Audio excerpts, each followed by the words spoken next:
Então tá, gente.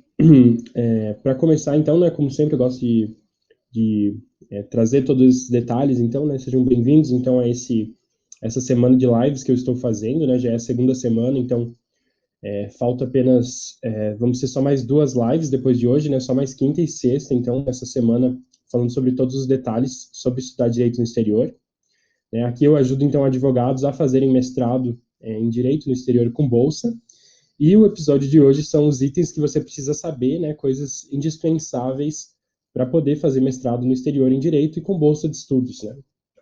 E antes de começar, então, né, se vocês tiverem dúvidas, coloca as dúvidas aí nos comentários, né? Pode colocar na caixinha de pergunta lá, que ao decorrer da live eu vou respondendo todas as perguntas que vocês possam ter, beleza?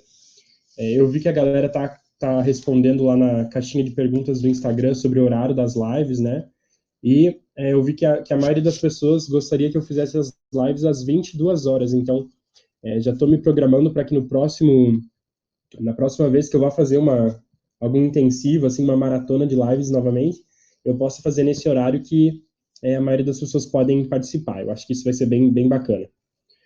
Beleza, gente. Então, começando, né? O que são essas coisas essenciais que você precisa saber desde o início, né? Desde agora.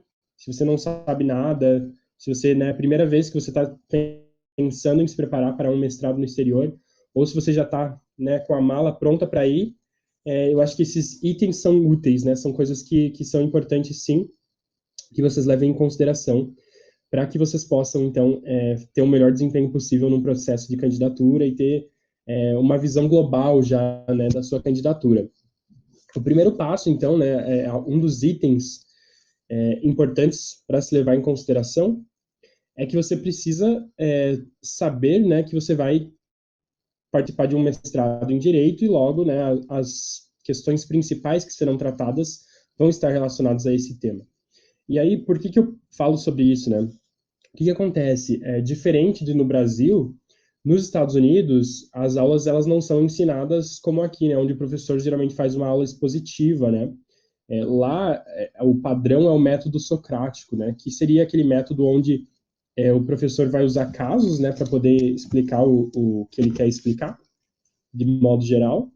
E aí, os alunos, né, já vão ter que ter se preparado conhecendo esses casos antes de chegar na aula, para que quando todo mundo chega em aula, né, a hora que a aula começar, todo mundo já tem que estar sabendo dos casos, porque aí o professor vai perguntar para as pessoas, assim como a gente vê em série, em filme, né? Nesse mesmo sentido, é importante estar preparado, né? E é importante levar isso em consideração, uma vez que você vai chegar, talvez tenha algum tipo de onboarding, algum tipo de, né, boas-vindas ao campus, mas como se trata de um degree, né, de pós-graduação, já passaram pela universidade, né, geralmente já se começa em um ritmo muito acelerado. E por isso que é bom ter isso, levar isso em consideração, né? Isso pode ser um obstáculo ou não, né, dependendo de como que você levou a sua formação ou do seu desejo de continuar estudando, mas é bom ter isso em mente, né? E olha só, eu estava olhando aqui nas notas que eu fiz, né, para eu ter certeza que eu repasso todo esse conteúdo para vocês, né? Qual que seria então a diferença entre levar isso em consideração ou não, né? Então é importante pensar nisso porque logo que você for matriculado, né, provavelmente você já vai ter acesso ao portal acadêmico, já vai ter acesso ao sílabus, né, que seria onde o professor vai descrever tudo que vai acontecer nesse curso, como que vai ser o método de avaliação, todos os detalhes, inclusive os livros e leituras obrigatórios. Então, você sabendo disso antes, né, você não vai esperar a primeira aula, como aqui no Brasil, né, a gente espera a primeira aula para o professor falar para a gente qual que é a bibliografia, né, ou pelo menos essa foi a minha experiência até agora. Então, é bom levar isso em consideração, né? E o que isso não é também, né? Não precisa também ficar bem doidinho, né? Procurando aí outras questões, ficar lendo, né? Enfim, vários outros textos além daquilo que o professor pediu, né? É, respeitar o seu tempo, né? Então é importante que você leia o que é obrigatório e leve isso em consideração, aprenda bem. Se você tem tempo suficiente, se você tem uma capacidade de administrar o seu tempo de forma que você consiga ler muitas outras coisas, fique à vontade, isso nunca é ruim, mas também isso não é, né, um passo que você deve pensar, olha, preciso ler e decorar todos os textos, todos os casos que foram decididos nessa corte específica. Então, ele é um passo ok, né? Um passo que você precisa ir lá, né? É obrigatório fazer, ler, mas também é importante que você leia e aprenda sobre esses pontos específicos e obrigatórios que vão ser tratados em aula, né? Nesse primeiro momento.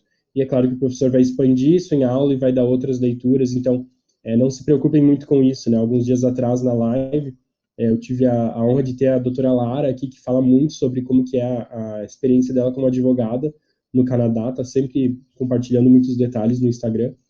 E aí ela falou sobre, alguém perguntou aqui, né, qual que é um livro que você acha que a gente deve ler antes de fazer um mestrado no exterior, né? E ela falou, calma, gente, vocês vão ter muita leitura para fazer durante a faculdade, então, não durante o curso, né, de mestrado no exterior, então não se preocupem em começar a ler alguma coisa agora. E com certeza a ideia não é desencorajar qualquer tipo de vontade de estudar mais, né? Seria só algo mesmo para você levar em consideração, tomar o seu tempo, né? Deixar que as coisas vão acontecendo também naturalmente, à medida que você vai seguindo os passos que precisam ser feitos. Então, né, ler o que é obrigatório, conseguir isso em muito, muito louco, assim, muito preocupado sobre isso, uma vez que vai dar tempo, você vai conseguir fazer, então tá tudo tranquilo. E olha só, o que tem aqui alguns outros pontos, né, que eu coloquei. Então, acabei de falar, né, por que as pessoas podem confundir isso também, né, importante fazer todas as leituras agora, leituras depois, muitas leituras adicionais.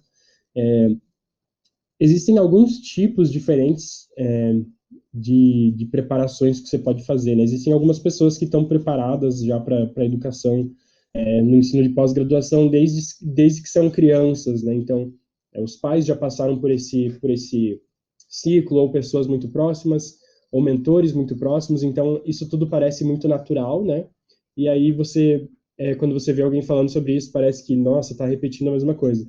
Mas, por outro lado, existem muitos de nós que não tivemos a mesma oportunidade, e aí acaba se tendo um custo de tempo muito maior para procurar e para entender como que todo esse processo acontece, né?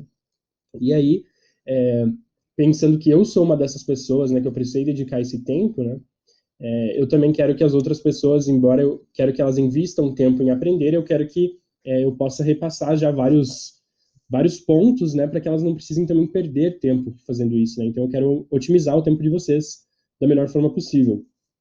E levando isso em consideração, né, eu pensei em fazer um outline, então, de como que é a candidatura do início ao fim, né, o que vocês têm que levar em consideração, pensando em coisas mais generalistas, é claro, né, já que a gente não vai estar trabalhando especificamente na aplicação, candidatura de uma universidade específica, embora eu ainda quero fazer isso, quero abrir lá o site desde o início e fazer com vocês o passo a passo, né. Vamos anotar isso para a próxima maratona, com certeza. Então vamos lá, no início, né? Primeiramente vai ser algo mais simples, né? Que vai ser criar sua conta no site do LSEC.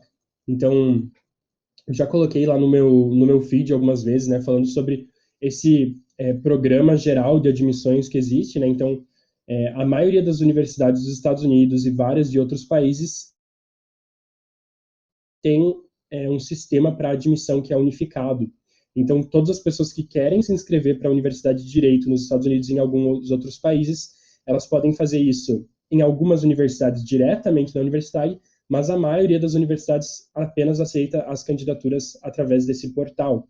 Então, o primeiro ponto vai ser só fazer então a candidatura lá no portal, né? Abrir a sua conta, preencher os dados pessoais. Isso deve ser relativamente tranquilo, né? Também lá por esse portal que você vai pagar as fees, né, que seriam as taxas de candidatura que as universidades acabam por cobrar. Então é bom levar isso em consideração também. Entrando então no portal, né, vão ter várias coisas que você precisa fazer, preencher documentos para enviar. E esse portal, né, que não é da universidade, apenas presta um serviço para ela, é quem vai conferir vários dados, né, vai conferir, por exemplo, se a tua universidade realmente existe, se você realmente se graduou por lá. E claro que eles não divulgam exatamente qual que é o método que eles fazem isso, como que eles fazem para outros países, né, e tudo mais, mas são eles que checam todas essas informações, que confirmam todos esses dados, para que eles possam ter certeza da integridade da sua candidatura. Além disso, eles também são quem confirma se você está habilitado para advogar em outros países. Então, vários programas, além de obrigarem você a ser um bacharel em direito, eles também têm como requisito obrigatório ser um advogado licenciado em outro país. Então, pensando nisso, né, esse sistema, então, né, do LSEC, que vai fazer isso também, eles que vão fazer essa verificação, tanto da sua graduação, de todos esses dados, quanto da questão específica se você está habilitado para advogar no seu país de origem. Então, por isso que passar na OAB, já estar regularmente inscrito na OAB, é um requisito para vários dos programas de mestrado no exterior, ok? Então, pensando, né, fizemos a candidatura lá, abrimos a conta no LSEC, enviamos os dados para a conferência, aí o próximo passo vai ser realmente se candidatar especificamente para uma escola. Então, como mesmo numa matrícula, enfim, algo que vocês vão preenchendo, né, o passo a passo, vai chegar nesse ponto de escolher quais cursos que você quer, quais programas, né, que você quer se candidatar. Você vai poder escolher isso por universidade, vai escolher os cursos específicos. Como eu já havia comentado algumas vezes, existem universidades que oferecem apenas LLM, né, que seria um programa muito mais generalista. Chegando lá, você escolhe as matérias que você quer cursar. Já existem também algumas universidades que vão oferecer apenas programas bem específicos, né? Então, você já vai poder escolher desde o início, né? Eu quero fazer um LLM em direitos humanos, LLM em arbitragem internacional, LLM em algum outro ponto. Então, é bom levar isso em consideração, que você realmente vai precisar, né, já saber qual que é o programa que você quer na hora de iniciar a sua candidatura lá pelo sistema geral, ok? Depois de escolher esse passo, né, algumas universidades vão ter alguns passos adicionais. Então, como eu já comentei algumas vezes, é muito comum que ao invés de eles pedirem para que o professor envie a carta para você em PDF, por exemplo, e você faça o envio para a universidade, geralmente o que vai acontecer é que vai ter um campo para que você coloque o nome e o e-mail do seu professor ou de quem vai fazer a sua recomendação, né, podendo ser um empregador e tudo mais. E essa pessoa que vai ser responsável por enviar isso. Então, você vai colocar o nome e o e-mail, a hora que você salvar ou enviar, ele vai disparar um e-mail, né, com as instruções para que esse empregador possa, ou esse professor possa preencher a sua carta de recomendação dentro do sistema. E é bom levar isso em consideração, pensar nisso desde o início, né, porque isso pode demorar algum tempo, né, você pode precisar dar um auxílio adicional, pode ser que aconteça algum problema que o e-mail vá para o spam, que o professor não consiga abrir a caixa por alguns dias. Então, é sempre bom levar isso em consideração para que você não espere para fazer a sua candidatura muito em cima da hora e acabe por perder uma oportunidade justamente por conta disso, né? Ontem, na live, eu comentei lá que uma das candidaturas que eu quero mostrar para vocês é a de Harvard, e eu falo isso, né, porque Harvard dá guidelines, né, daria informações específicas, muito específicas, assim, sobre tudo que você deve preencher e como, né? Então, eles colocam lá, Statement of Purpose, o que especificamente que eles querem saber sobre você, né? E isso ajuda muito como guia para as outras também. E algo que eu vi é que eles colocam lá no site deles, né, que são obrigatórias 2 cartas de recomendação. Eles escrevem embaixo que a maioria dos alunos coloca 3, e eles colocam que eles não aceitam mais do que 5. Então é algo legal para você ter essa noção, né? Olha só, eu posso colocar até 5. Bom, se eu posso colocar até 5, por que não tentar, né? Por que não, talvez também colocar um professor lá que falou que pode fazer, mas eu sei que ele é muito ocupado. E aí, mesmo que não dê tempo de ele enviar, se as outras 3 foram, pelo menos eu não vou ficar preso nesse pré-requisito, né? Então, isso é bom levar em consideração. Além disso, os exames de proficiência internacional, né, o IELTS, o TOEFL, eles vão, lá dentro do sistema, depois que você fizer a tua prova de proficiência, você pode encaminhar diretamente para as universidades. Além de encaminhar, né, depois de alguns dias é importante que você ligue ou entre em contato para conferir se essas informações chegaram lá, porque você pode também ficar preso nesse pré-requisito, né, de as informações não chegarem e aí você ser prejudicado na sua candidatura de alguma forma, justamente pelas informações não terem chegado. Isso já aconteceu com algumas pessoas e é uma pena, né? Existem também vários detalhes específicos, por exemplo, se você fez o TOEFL várias vezes, né? Tem aquele My Best TOEFL, que aí ele vê assim todas as suas notas e vê quais que foram os seus scores mais altos em cada uma.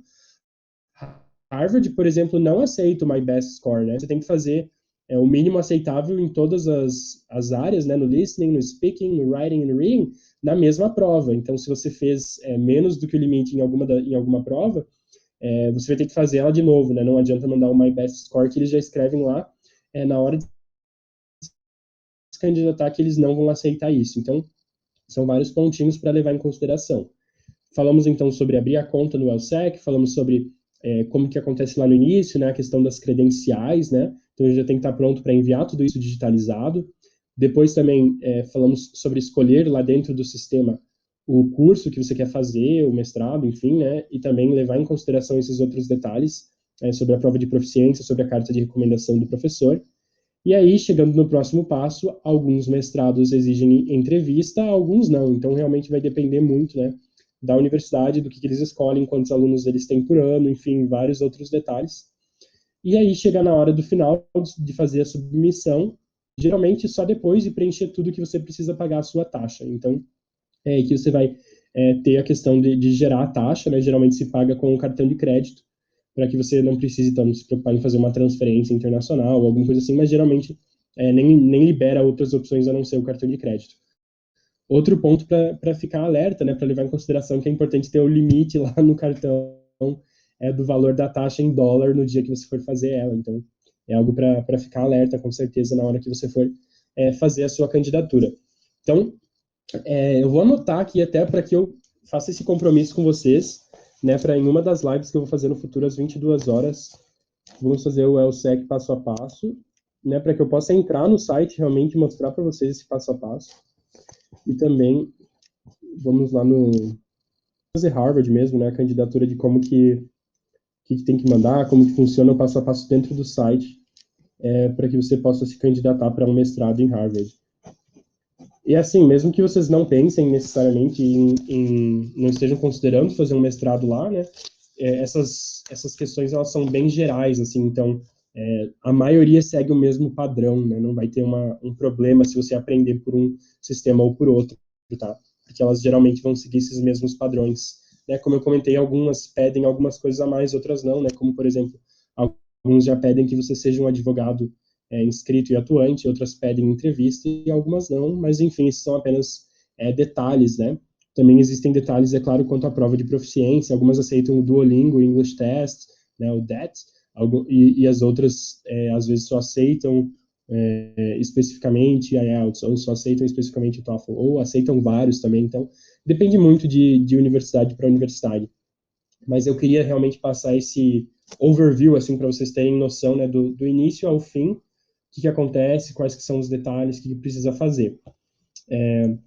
Seriam esses passos aqui que eu teria para falar nesse momento, então, né, quais que seriam esses pontos que você precisa saber, precisa levar em consideração. Antes a gente já falou um pouco aqui sobre técnicas para escrever as cartas de motivação que você precisa mandar, né? Em Harvard, por exemplo, precisa mandar duas cartas. Em algumas universidades, só uma. Então, depende muito, né? Mas a gente já falou sobre o método STAR, por exemplo, né? Que é o STAR. E quem ainda não conhece esse método, depois da live, vai lá no meu feed, vai encontrar um post chamado Você Precisa Aprender a Se Vender. E aí lá vai ter os detalhes de como que se escreve nessa metodologia. Quais que são, né, os detalhes de cada coisa, né? Então, a gente sempre vai começar explicando uma situação, uma tarefa específica que você tinha para fazer, a ação que você tomou, né, o que você fez perante aquela tarefa e quais que foram os resultados que você alcançou. Então, né, sempre a gente leva em consideração esse padrão, porque ele ajuda muito mais a contar a sua história, né, é uma técnica de storytelling também, e também valoriza, né, ajuda você a valorizar os pontos mais importantes e explicar apenas o que realmente tem muito valor. Algo que realmente você possa mostrar a sua história e seja algo que agregue para quem está lendo, né? Que não seja somente, fui estagiário em tal lugar, né? Então, realmente vai explicar, né? Qual que era a minha tarefa, quais foram os resultados das minhas ações, o que eu aprendi. Então, são pontos que são muito mais importantes do que somente falar, né? Que você fez um estágio em algum lugar ou que você estudou em alguma universidade. Isso é algo que leva em consideração, que levando isso em consideração, né? Vai ajudar você muito mais, né? E aí, o que mais que eu tenho aqui para comentar com vocês, né? Então, se você já teve medo, né, estava colocando aqui, né, às vezes a gente tem medo, né, de fazer uma candidatura justamente por não conhecer o passo a passo, mas é claro que é fazendo ele que a gente vai conhecer, né? Então, algo que as pessoas com certeza devem fazer é tentar, né? Então, não se preocupem com medo de fazer a candidatura e muito menos ter vergonha de perguntar para quem já fez, né? Embora existam pessoas que às vezes preferem não responder, não tem tempo, ou, né, enfim, não gostam de conversar com pessoas que não conhecem, enfim. Existem muitas pessoas que estão super abertas e que estão produzindo conteúdo especificamente para isso, então não tenham a menor vergonha de perguntar sobre passos específicos da jornada de candidatura, né? Isso é uma coisa super natural, né? Isso que é uma coisa muito legal, assim, de ter essas oportunidades internacionais que elas vão mostrando a importância de uma atuação cada vez mais colaborativa, de uma atuação onde as pessoas se ajudam e alcançam objetivos mais longe, né? Então, não tenha menor medo, assim, menor preocupação quanto a perguntar sobre candidaturas internacionais, sobre o que você precisa fazer, sobre o que está faltando na candidatura. Isso são coisas que você com certeza pode perguntar, né, para todo mundo que está aí na internet produzindo conteúdo justamente para que cada vez mais pessoas possam ter esse tipo de experiência e que se crie uma rede cada vez mais forte de colaboração, de ajuda, né? E aí, voltando ali, então, né, falando nesse passo a passo, nesses pontos que você precisa levar em consideração para fazer um mestrado no exterior, né?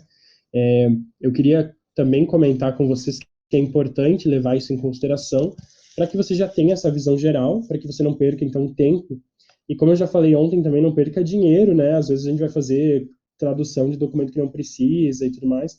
Então, não perca tempo nem dinheiro para fazer isso, né? O maior benefício de já ver isso desde o início, de quais são os pontos essenciais, né? É que você já vai conseguir fazer uma candidatura com muito mais foco, né? Já vendo tudo que você precisa. Então, isso é um investimento de tempo, um investimento de dinheiro que você vai fazer muito mais focado e específico, né? Então, com certeza, isso tem um benefício muito maior, né? Do que deixar para a última hora, fazer sem estudar o mínimo dos passos que você precisa fazer, né? Então, por favor, levem isso em consideração na hora que vocês forem pensar sobre isso, né? E sobre o melhor momento para começar a preparar a sua candidatura, com certeza é antes das candidaturas se abrirem, né? Então, se você deseja estudar no ano que vem nos Estados Unidos ou em algum outro país, fazer o seu mestrado em Direito, lembre-se que as inscrições vão abrir lá pelo mês de outubro, dezembro, né? Então, geralmente, algumas universidades já fecham lá em novembro, outras vão fechar agora em janeiro, né? Mas as turmas comumente começam em agosto. Então, a cada agosto começa uma nova turma. Então, se você pensar que se você vai se candidatar nesse termo, nesse próximo termo, né? Você vai fazer a sua inscrição em dezembro desse ano, e aí só em agosto do ano que vem, 2022, que você vai realmente ir estudar. Então é muito tempo para se preparar, né? Tem tempo para fazer tudo o que precisa, tem tempo para se preparar muito bem para tirar uma nota muito alta no TOEFL e conseguir, né, fazer tudo o que você precisa, juntar os documentos. Então tem um tempo muito bom também para você poder se conhecer melhor, para você poder explorar a sua história, entender o que você já fez que vale a pena comentar lá nas suas cartas.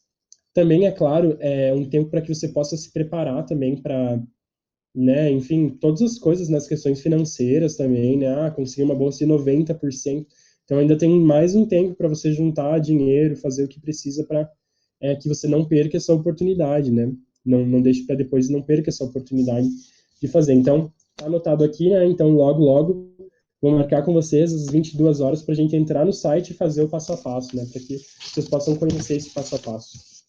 Eu acho que isso vai ser bem legal. Falando sobre isso também, né, falando sobre quem já começou a candidatura tendo uma noção geral disso, eu convido vocês para conhecerem o meu IGTV. Lá no IGTV eu tenho algumas pessoas que passaram por esse passo a passo, que elas conheciam o processo e elas falam sobre os benefícios disso. Então, se vocês forem lá no meu IGTV, vai ter uma live com a Nathalie Gurgel, falando sobre a experiência dela de mestrado na Itália. Vai ter também uma live com o Vinícius Veras, falando sobre os Estados Unidos. Vai ter uma live com a Bruna Maronese, que eu fiz nessa segunda-feira, que estou agora, falando sobre como que ela começou já o mestrado, levando o fim em consideração, né? E ela fala um pouco sobre a questão ali da preparação para se candidatar para o bar, né? Que seria é a organização análoga ao OAB aqui do Brasil. Então, essas dicas, esses pontos, assim, são muito importantes para você já ter o fim, já ter uma visão do fim desde o início, se isso faz sentido, né?